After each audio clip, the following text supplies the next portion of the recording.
The mud was already at his ankles when the shell hit. The blast wave punched through the trench wall like a fist through paper, and Robert Conroy was thrown sideways into the slick wooden boards, his ears ringing with a sound so enormous it had no edge, no end. Dirt rained down in thick clumps. Someone was screaming 3 positions to the left. The sky, what little Robert could see of it over the lip of the trench, had turned the color of a bruise, gray and green and wrong. He pressed himself flat against the mud wall, chest heaving, waiting for the next one. And then he felt it, a warm, compact weight shoving hard against his shin, insistent, almost angry. He looked down. 2 dark eyes stared back up at him, not frightened, not shaking, steady. Then the dog opened his mouth and barked once, sharp and commanding, and before Robert could even fully understand what was happening, the animal had bolted down the trench line, barking at every man in his path, nipping at boots, refusing to be ignored. The soldier beside Robert grabbed his arm and pointed upward, his face a mask of sudden, animal terror. And then Robert heard it too, the long descending whistle of an incoming shell, a sound completely different from the one that had just hit, deeper, slower, a sound that meant the next impact was going to be much worse. Every man in that trench threw himself to the ground. The explosion that followed shook the earth so violently that Robert tasted blood from where he'd bitten the inside of his cheek. When the smoke cleared and the ringing slowly faded, every single soldier in that section of the line was alive. The dog was already sitting up, scanning the smoke with his blunt, boxy nose working in rapid, precise circles. His stub of a tail was not wagging. He was working. His name was Stubby, and this was not even close to the most extraordinary thing he would ever do. To understand how a stray dog became the most decorated war animal in American military history, you have to go back to the summer of 1917, to a green field in New Haven, Connecticut, where a group of young men were learning to become soldiers and had absolutely no idea what that was actually going to mean. The 102nd Infantry Regiment of the 26th Yankee Division was in the middle of basic training on the grounds of Yale University, drilling in the August heat under instructors who had studied the manuals but had never seen a trench, never smelled mustard gas, never learned to calculate the direction of incoming fire by the sound alone. These men were volunteers and draftees, farmers and factory workers and students, ages 17 to 35, most of them from New England, most of them having never traveled more than 100 miles from where they were born. They were going to France. They were going to the Western Front. They did not fully understand either of those facts yet. Among them was Robert Conroy, 25 years old, lean and quiet, with a steady demeanor that made him good at following orders and better at ignoring fear. He had enlisted without hesitation, the way men of his generation and background did things, because it was simply what you did, and because it seemed wrong to let other men go in your place. He was not searching for anything when the dog appeared. The dog appeared anyway. Nobody ever established exactly where Stubby came from. He materialized at the edges of the training field one morning in mid-July, a squat, muscular animal with a brindle coat, a head that seemed almost too large for his body, and a tail so short it looked like something had bitten it off. He was some combination of Boston Terrier and Bull Terrier, the kind of scrappy, compact build that suggests a body design specifically to absorb punishment and keep moving. He was not a puppy but not yet fully grown, probably somewhere between 1 and 2 years old, with the self-possession of an animal that has been living by its wits and has no reason to assume humans are either trustworthy or dangerous. He simply evaluated each situation as it came. He watched the drilling soldiers from a careful distance, head tilted, processing. Then he walked closer. He did not beg. He did not cower. He watched and he learned, and after a few days he began to participate. He ran alongside the drilling columns. He sat attentively during the firearms demonstrations, ears pricked at the reports without flinching. He learned the bugle calls with an accuracy that made the officers laugh the first time they noticed it. When the assembly call blew, he lined up. When the soldiers performed rifle drills, he watched each motion with an intensity that was almost academic. And somewhere in those first chaotic, sun-drenched weeks, he found Robert Conroy and decided, with the absolute certainty of an animal that does not second-guess itself, that this was his human. Robert fed him scraps. That was how it started, as it always starts, the most ancient negotiation in the history of the species. But what developed between them was faster and stranger and more mutual than that simple transaction suggests. Conroy began teaching Stubby to salute, raising one paw to his brow in a gesture that mirrored the soldier's own, and the dog learned it in under a week, performing it with a gravity that bordered on the comic and somehow transcended comedy at the same time. The other soldiers adopted Stubby unofficially and collectively. He became a fixture, then a mascot, then something harder to name, a kind of anchor to the world they were leaving. Petting Stubby on the way to the firing range. Stubby sleeping curled against someone's legs during night watches. Stubby appearing silently at the elbow of whichever soldier seemed most frightened or homesick, pressing his warm, solid side against their calf without making a production of it. He had a talent for presence. He knew when he was needed and he showed up. In the particular emotional economy of men trying to be brave about something terrible, that talent was worth more than it sounds. The official orders, when they came in early October, made no provision for dogs. The 102nd was shipping out aboard the SS Minnesota, and the manifest included weapons, ammunition, medical supplies, rations, and approximately 1,500 men. It did not include one mixed-breed terrier with a stub tail and opinions about everything. Conroy knew this. He also knew that leaving Stubby behind was not something he was going to do. The mechanics of smuggling a 20-pound dog aboard a military transport ship crossing the Atlantic were not simple. Conroy solved them the way soldiers have always solved impossible problems, which is to say quietly, creatively, and with the enthusiastic assistance of everyone in his immediate unit who was also attached to the animal. Stubby was hidden under Conroy's greatcoat for the boarding process, pressed flat against the young man's chest, the dog somehow understanding, or at minimum tolerating with extraordinary discipline, that this was a moment requiring absolute stillness. Once aboard and at sea, concealment became complicated. Stubby was not a dog inclined toward invisibility. He had things to do and places to be. When he was eventually discovered by the commanding officer, the confrontation might have ended the whole arrangement. Instead, Stubby looked at the officer, raised his paw to his brow in a precise military salute, held it and waited. The officer stared. Then he laughed. Then he walked away. Stubby was, from that moment, officially the regiment's unofficial mascot, and no further questions were asked about his travel documents. What he brought to the front was not courage in the human sense. Courage implies a prior awareness of danger against which the will must contend. What Stubby brought was something more unsettling and more useful. He seemed to process danger as information rather than as threat. The sounds of the front, which destroyed the hearing of soldiers over months of exposure and lived in their nightmares for decades afterward, Stubby navigated with what appeared to be professional interest. The specific acoustic signatures of different artillery pieces became, for him, a kind of language. French 75mm field guns firing outgoing rounds produced one sound. German Minenwerfer trench mortars, the particularly horrifying short-range weapons that arrived with almost no warning, produced another. German heavy artillery, the long-range guns that the soldiers called Big Bertha, produced a third. These distinctions required a discrimination between sounds that were almost identical to the untrained human ear, differences in pitch, in the quality of the whistle, in the rhythm of the approach. Stubby's hearing was simply better. His processing was faster. And crucially, he understood, whether through training, through instinct, or through some combination of the two that it seems inadequate to call either, that when an incoming round was approaching, the correct response was to do something loud and immediate until every human around him was paying attention.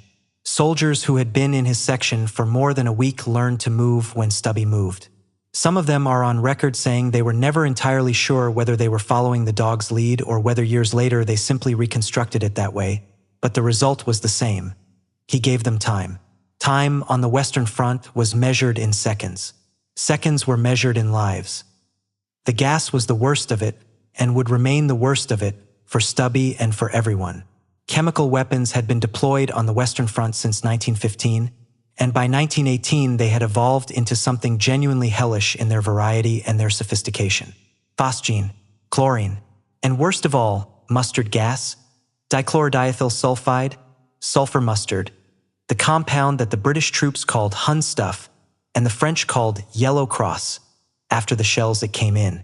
Mustard gas did not kill quickly. That was the specific cruelty of its design. It settled on skin and cloth and ground and stayed there active for days. It attacked the eyes, causing temporary or permanent blindness. It blistered skin. It destroyed the membranes of the lungs in slow, methodical increments. Men who were gassed with mustard and survived the immediate exposure often died weeks later, drowning in the fluid their damaged lungs produced. The smell of it was faint, something like garlic or horseradish, and in the concentration of other smells at the front, it was easy to miss until it was too late. Stubby did not miss it. At some point during his early months at the front, the historical record does not pinpoint the exact incident, and in the chaos of the front, exact incidents often went unrecorded.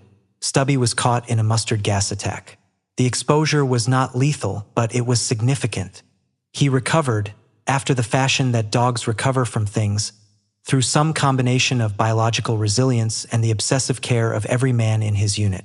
But the gas left a mark on him. His already exceptional olfactory system was sensitized to mustard gas in the way that a burn sensitizes the surrounding skin, heightened, hypersensitive, alert. What other animals and all humans could detect only at dangerous concentrations, Stubby could detect at trace levels so low they posed no immediate risk but indicated that a gas attack was developing, that the shells were coming, that the troops needed to have their masks on their faces before the cloud arrived. He could smell it minutes before it was visible, minutes before any instrument the army had deployed could detect it. And when he smelled it, he ran. He ran through the trench sections, barking in a register that the soldiers learned to distinguish from his other barks. More urgent, more insistent, with a particular frantic quality that said not artillery, not enemy movement, something else, something worse. Men reached for their gas masks. Some of them did it before they were fully awake. Some of them did it based on nothing more than the sound of a dog barking in the dark, a sound that had become, in the calculus of survival that the front reduced everything to, more reliable than any piece of equipment the Army Ordnance Department had issued them. He saved lives this way a number of times that the historical record tracks imperfectly but estimates at somewhere between several and many. The ambiguity is itself a kind of testament. He saved enough lives often enough that the soldiers stopped counting and simply trusted him. If you have not been in a gas attack, and most people alive today have not, it is difficult to convey what it meant to those men that there was something watching over them while they slept. The front demanded a kind of vigilance that was physiologically unsustainable. The body cannot maintain combat alertness indefinitely. It collapses into sleep whether the soldier wants it to or not, and on the Western Front that collapse could happen at any moment, in a shell crater, in a forward-listening post, in the 12 inches of cover behind a collapsed section of trench wall. The men were exhausted in ways that went deeper than physical fatigue, exhausted at the level of the nervous system, the kind of exhaustion that makes the gap between alertness and unconsciousness terrifyingly narrow. Stubby patrolled. He did not sleep in the way the soldiers slept. He dozed in short intervals, the way animals with prey detection responsibilities have always dozed, with one part of his awareness never fully disengaging. And if something changed, if a smell changed, if a sound changed, if the quality of the dark changed in some way his senses flagged as significant, he woke fully and immediately and did something about it. He was not a security system. He was something better. He was a living thing who had chosen to be there, who did not require orders, who had no mechanism for deciding this wasn't worth it anymore and requesting a transfer. He was simply present and reliable and watching, and every man in the 102nd knew it. There are things that happen in a war that resist all attempts at clinical description, and the life of the trench was full of them. Not the dramatic things, not the charges and the artillery barrages and the gas attacks, but the long stretches between those things, the hours and days of waiting that comprised most of a soldier's actual experience of the front. The mud, the cold, the particular quality of the silence between bombardments, which was never really silence because the front was never really quiet, just occasionally less loud, and which men described as louder in its own way than the shelling because it was inhabited by everything the mind produced when it was left alone. Stubby moved through all of it. He visited the men in their dugouts. He slept against whoever seemed to need the warmth most. He had a gift for appearing at precisely the right moment in the right place, and if you are not the kind of person who believes in that gift, you are probably also not the kind of person who has spent 6 months in a trench, because 6 months in a trench tends to produce a different relationship with coincidence. He was a small, warm, solid fact in a landscape that had organized itself entirely around the annihilation of facts. He was alive and he was present, and his presence meant something. Stop and think, if you have never thought about this before, about what it means for something to be soft in a world made entirely of hard things. About what it means to press your face into the side of a small warm animal and feel its breathing and know, for 1 minute, that you are not in France, not in a trench, not waiting for the next shell. Soldiers who never told their families anything about the front told stories about Stubby. That tells you something. The village of Château-Thierry came into the 102nd's operational area in the late spring of 1918, and it was there that Stubby acquired the closest thing to formal recognition of his status that a dog could receive in the First World War. The women of the village learned about the regiment's dog. They had seen other military mascots. Animals showed up in various forms along the front, the desperate human instinct for attachment finding outlets wherever it could. But Stubby's reputation had preceded him through the particular telegraph of soldiers' letters home and soldiers' conversations with civilians, and what they heard was not just a mascot story. It was something more specific. A dog who had been gassed and kept working, who had survived shell fragments and kept walking, who had been at the front longer than many of the men he ran alongside. The women decided that a dog like that needed appropriate attire. They made him a coat, not a joke coat, not a novelty. A proper garment of soft chamois leather, cut and fitted to his specific dimensions, with loops and fastenings designed to hold the ribbons and service stripes and wound markers that his time at the front had accumulated.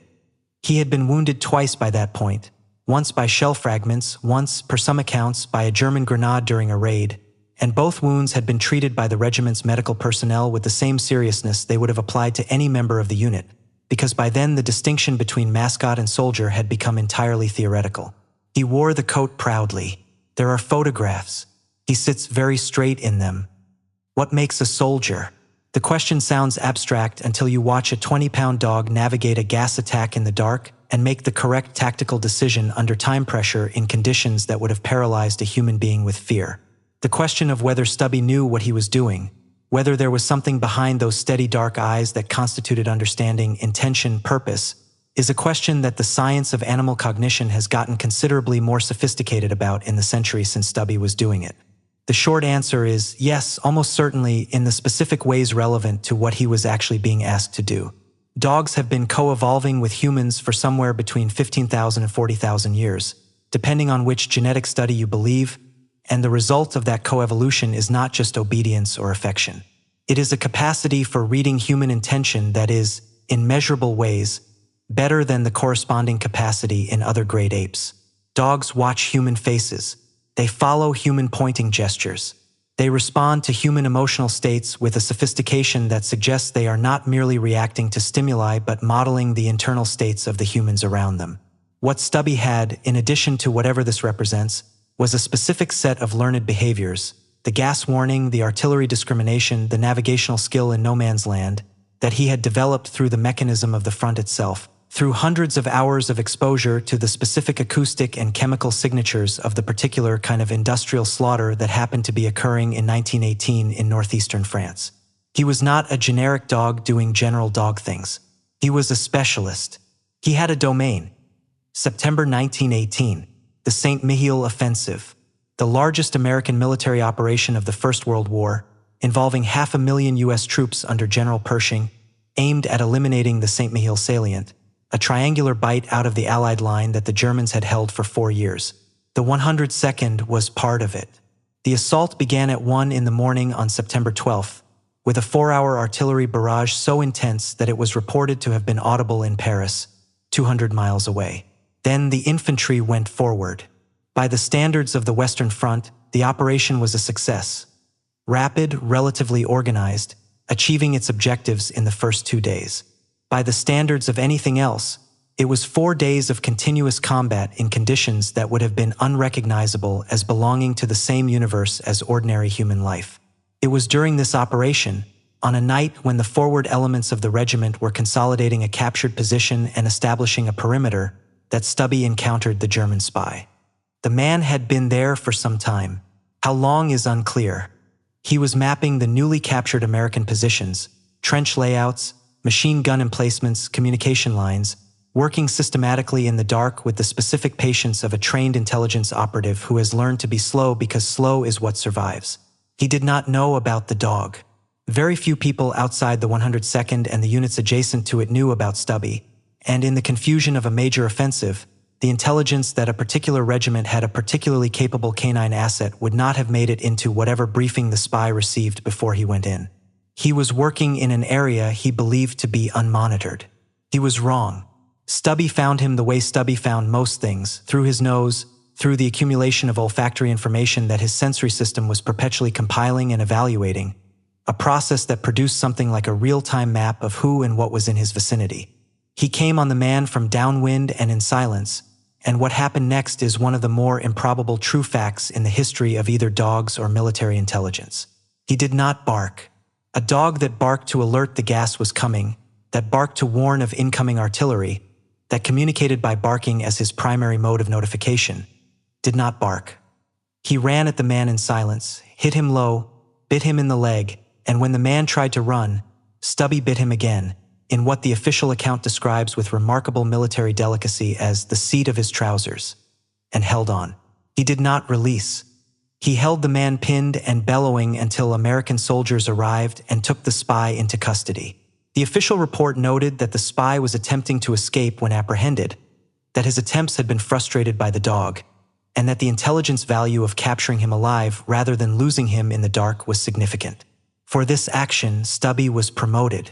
Sergeant Stubby, the only dog to have been promoted to sergeant through combat action in the United States Armed Forces, either before or since. He outranked the man who had smuggled him aboard the ship. But it is in no man's land that Stubby's story becomes something that resists the normal vocabulary of military heroism, which is a vocabulary built around the actions of people who are making conscious choices in favor of other people.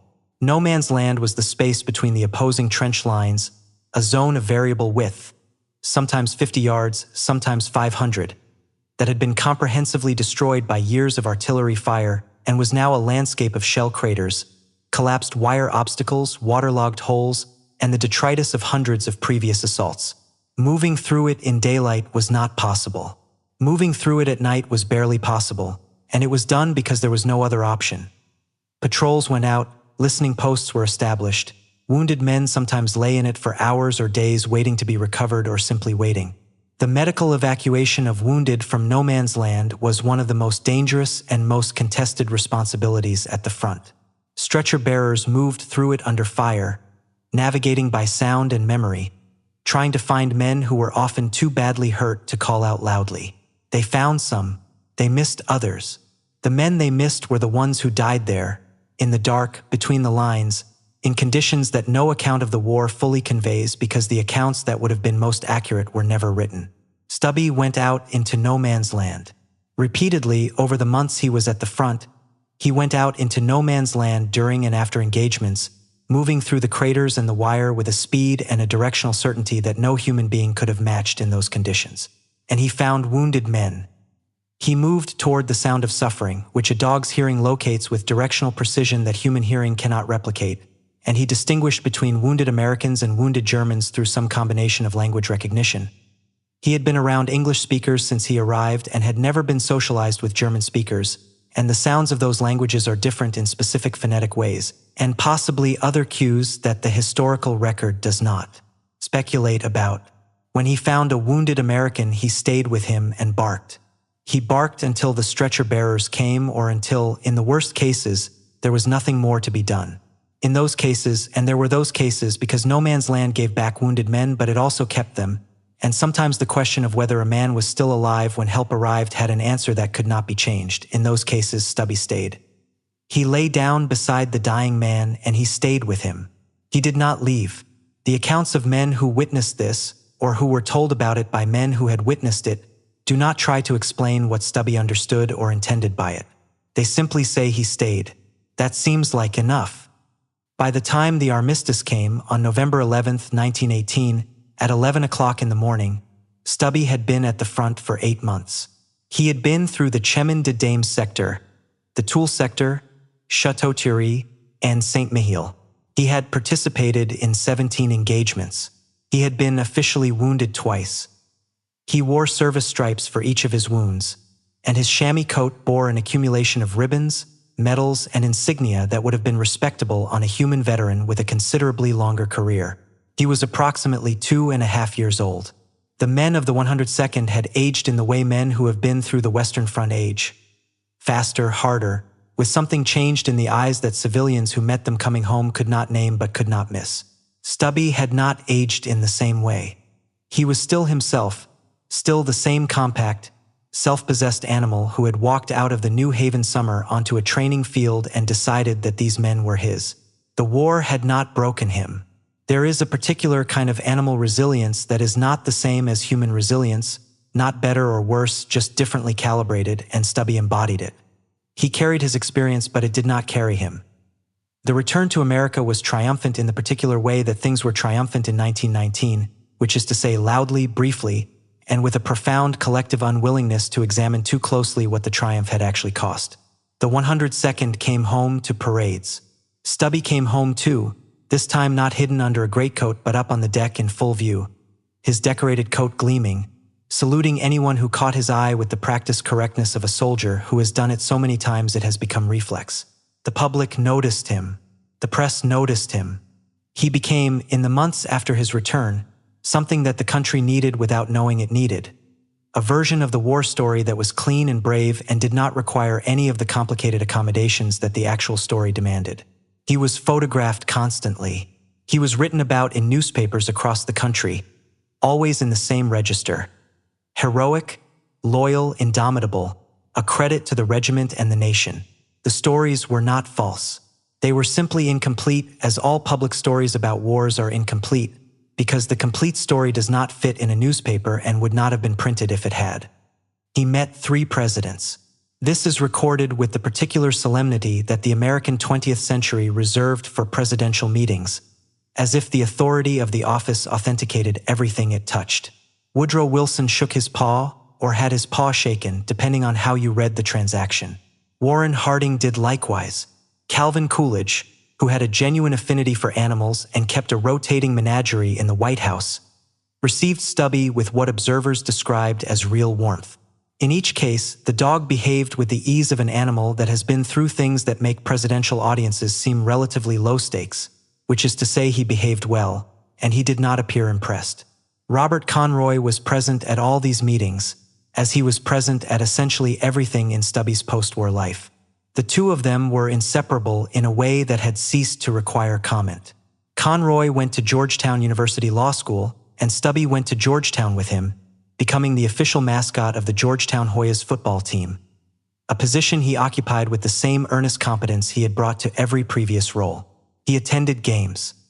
He ran the perimeter of the field at halftime, somehow managing to convey, in a way that crowds found delightful, that this was serious business. The crowd loved him. He tolerated the love with dignity. Think, for a moment, about what it means for a living creature to carry history inside it. Not memory in the way humans mean memory, not episodic, not verbal, not capable of being narrated, but something more physical. The sensitivity to mustard gas that is written into the olfactory nerve endings by a single terrible exposure, the ability to distinguish the sound of an incoming shell that was learned in a landscape where learning it meant living, the particular quality of stillness that an animal develops when it has lived for 8 months in a place where stillness was the difference between life and death. These things do not leave. They become part of the body, part of the way the world is perceived, part of what the animal is.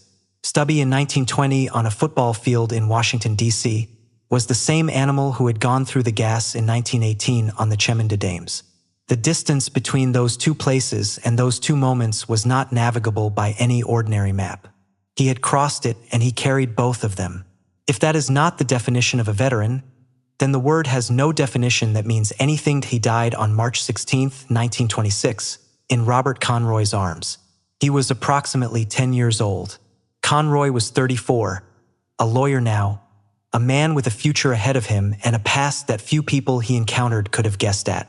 The manner of Stubby's death is not dramatically recorded. He was old by the standards of his breed, and his health had declined over the preceding months, and at the end it happened the way it happens, quietly, in the arms of the person who had chosen him and been chosen by him in a summer that was 8 years gone and another world away. Conroy reportedly said nothing for a long time afterward. He was known as a quiet man. This seems right. There are some things for which there is no adequate language, not because the language has not been invented, but because the experience itself is located at a level below language, in the part of the nervous system that does not use words. Grief for an animal who was also a comrade is one of those things. Conroy held the body of his dog, and he was silent, and whatever he understood in that silence is not available to anyone else. That is as it should be. The body of Sergeant Stubby was preserved by a taxidermist and is currently housed at the Smithsonian Institution's National Museum of American History in Washington, D.C. He is mounted in a display that includes his decorated chamois coat, his medals, the Medal of the Humane Education Society, the Republic of France Grande War Medal, various divisional citations, and several others, and the context of his service. Millions of people have walked past him. Most of them know very little about the First World War. Most of them have no personal connection to the 26th Division or the 102nd Infantry or the Chemin de Dames or St. Mihiel. Most of them were not alive in 1917 or 1918, and most of them cannot imagine, in any visceral sense, what it meant to be alive then in the places where Stubby served. And yet something happens consistently when people stop in front of that display. Something happens that is related to recognition but goes beyond it. They are looking at a small, preserved animal in a decorated coat, and they understand something. Not the whole story is not transmissible in that way, but enough of it, the shape of it, what it cost, what it was. They understand that this small animal was there in the worst place and that he chose to be useful, and that his choosing made a difference to specific human beings who would otherwise have died, and that those human beings were somebody's fathers and brothers and sons, and that the people who descended from them are walking around today. The mathematics of survival are always like this, invisible, enormous, irreducible. You cannot trace them. You can only acknowledge that they exist. There is a temptation in telling a story like this to treat the animal as a symbol, to make Stubby stand for loyalty or courage or the bond between humans and dogs, or the strange mercy that appears in terrible places, or some other abstraction that can be carried out of the story and used elsewhere. The temptation is understandable. Symbols are portable and stories are heavy. But Stubby is not reducible to a symbol, and the attempt to reduce him loses the specific thing that makes the story worth telling. He was not a symbol of the bond between humans and dogs. He was one specific dog bonded to one specific group of specific men in one specific war. He was not a symbol of courage. He was a small brindle-coated animal with a stub tail and an exceptional nose who went out in the dark toward the sound of suffering and came back, again and again, until the war was over. The power is not in what he represents. The power is in what he actually did, in the specific, verifiable, documented fact of it, in the reality that there were men who were alive in November 1918 who would not have been alive without him, and that those men knew it, and that when they finally left France and came home and tried to put themselves back together into something resembling ordinary human beings, they carried that knowledge with them for the rest of their lives. Robert Conroy practiced law in Washington, D.C., until his retirement. He never fully stopped talking about Stubby. In interviews, in letters, in the accounts of people who knew him, the dog appears constantly, always described in the same straightforward, non-sentimental way that Conroy described everything. He did this. He was good at this. He was with us. That was the whole story, as Conroy told it, and it was enough. The memorials and the displays and the centennial commemorations and the children's books and the animated film would all come later, after Conroy himself was gone, and they were all, in various ways, attempts to translate the thing Conroy had said in his straightforward sentences into formats that could reach more people. Some of those translations are better than others. None of them is the same as the original. The original is a young man and a dog in a field in Connecticut in 1917, beginning something that neither of them chose in the ordinary sense of the word, but that both of them kept choosing every day for the rest of the time they had. The Chemin de Dames is quiet now. The shell craters have mostly filled in over the century, smoothed by weather and vegetation into gentle depressions in fields that are farmed again. The cemeteries are immaculate. There are 14,000 American graves at the Musargon American Cemetery alone, which was the scale of the operation, the scale of the cost. Walking through those cemeteries, as I think most people who have done it will confirm, produces a specific kind of silence in the mind, not the absence of thought, but the suspension of the ordinary noise of thought, the constant low-level commentary that the mind generates about itself and its concerns. The white crosses do that. The sheer number of them, stretching in every direction, does that. The knowledge of what each cross marks does that. And somewhere in that silence, if you are paying attention, you might find yourself thinking about a small dog running through a dark trench in 1918, barking at men who are asleep. You might find yourself thinking about what it cost him and what it cost them and what we do, each of us, with the distance between the world we live in and the world they inhabited. It is a question without a clean answer. Most important questions are, the dog did not worry about the answer. He just went out into the dark and found the wounded and stayed with them. Maybe that is enough instruction for anyone. Maybe that is all any of us can do. Show up, be useful, stay. Think about who in your life has been that for you, the one who showed up without being asked, who stayed when staying was hard, who was there in the dark without needing to understand why. Think about whether you've ever been that for someone else. The comment section is there if you want to say something about it. I'll be reading, and if the story hit you the way it hit me when I first found it, share it with someone who needs to hear it. Not everyone knows about Sergeant Stubby, but I think everyone should.